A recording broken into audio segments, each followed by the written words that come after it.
네, 그러면 현대보육사상의 주요 내용 먼저 살펴보겠습니다. 우리가 근대까지 살펴봤는데요. 근대의 주요 사상을 지나서 이제 현대사상을 오게 되고요. 20세기는 영유아 보육의 활발한 발전을 이룬 시기입니다. 그만큼 많은 이론들이 생겨났고, 이론들이 생겨난다는 거는 그 이론에 근거한 실제들도 많이 생겨난 거죠. 그만큼 영유아 보육, 영유아 교육, 영유아 발달에 대해서 관심을 많이 가지게 되었다는 겁니다. 자, 이 시기는 영유아를 성인의 소유물 언제 이렇게 생각했었죠? 중세 이전 고대까지 가면 이렇게 생각했었어요. 그래서 독립적 인격체로 생각하지 않았었어요. 그런데 이 시기는 이런 존재가 아니다. 영유아는 독립적 인격체다.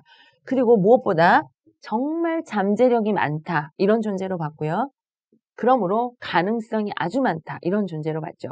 우리가 이제 영유아를 돌보고 영유아를 교육할 때 가장 이제 희망적이면서 가장 교사로서의 어떤 가치를 느낄 때가 이 아이들은 어떻게 자랄지 모르는 거예요. 정말 많은 잠재력과 가능성을 가지고 있죠.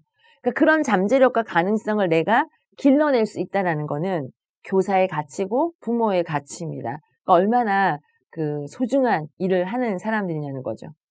자, 20세기 심리학 이론들은 영유아 보육에 대한 다양한 관점을 제시합니다.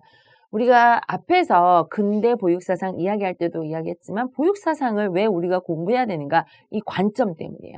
선생님의 관점이 어떠냐에 따라서 같은 행동을 하는 아이를 보더라도 그 아이에 대한 인식은 다를 수 있습니다. 그리고 그 아이를 어떻게 지도해야 되는지도 이 관점에 따라 달라질 수 있기 때문에 교사가 바른 관점을 가지는 게 아주 중요하죠. 자, 프로이드 같은 사람은요, 우리가 발달 이론에 나오는 정신분석 이론가입니다.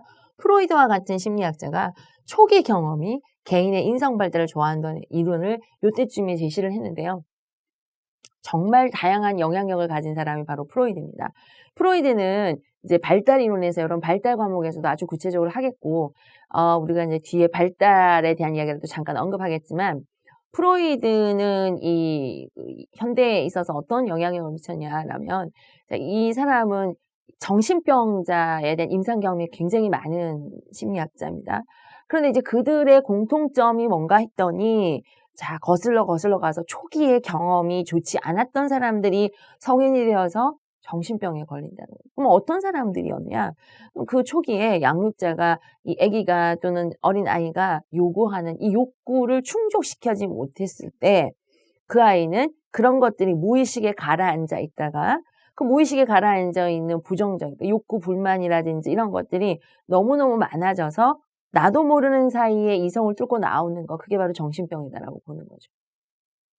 그래서 결국은 정신병을 예방하고 건강한 정신과 마음을 가지려면 일단 영아기 때부터, 특히 영아기 강조했는데요. 영아기 때부터 양육자가 얘가 요구하는 것들, 욕구 만족을 그때그때 할 수 있도록 해줘야 된다는 거. 네. 그리고 그때그때 어떤 불만스러웠던 것들 아니면은 좀 아픈 어떤 정서들, 힘든 정서들은 극복하고 가야 되는, 해결하고 가야 되는, 그걸 자꾸 꾹꾹 눌러 담아 놓는 거는 나중에 이제 이 사람이 정신병에 갈 수 있는 가능성을 키우는 것이다라는 겁니다. 무엇보다도 영유아 시기 강조했어요, 프로이드는. 나중에 성인이 되어서 정신병이 걸리지만 결국 그 원인을 찾아가 봤더니 영유아기에 있더라는 거, 특히 영아기. 그래서 욕구 만족이 즉각 일어날 수 있도록 해줘라라는 이론을 펼친 사람이에요. 그러니까 이런 이론에서도 영유아기에 대한 관심이 굉장히 많이 일어났고요. 영유아는 자기의 욕구와 관심을 충족시켜야 되는 그런 존재로 보는 거죠. 네. 자, 홀이라고 하는 사람도요, 아동 연구를 굉장히 많이 했고, 여기를 기점으로 해서 아동 연구가 많이 일어났어요. 그래서 여러 대학에서 영유아에 대한 연구가 정말 활발하게 일어났고요. 그것도 과학적이고 체계적인 방법으로 한 거죠. 그래서 지금 이제 우리가 알고 있는 영유아에 대한 여러 가지 이론들이 사실은 이때 제일 많이 생겨났다고 볼 수 있겠습니다. 영유아 보육의 이론적 토대를 마련하게 되었죠. 네. 그러니까 확실히 그 이전 시기보다 영유아에 대한 관심은 확실히 많이 일어났고요. 얘네를 좀 더 자세히 구체적으로 또 객관적으로 알고 싶은 거죠. 그래서 아주 과학적이고 체계적인 방법으로 연구를 하게 된 게 요 시기쯤입니다. 자, 2차 세계대전쯤에는요, 여성의 노동력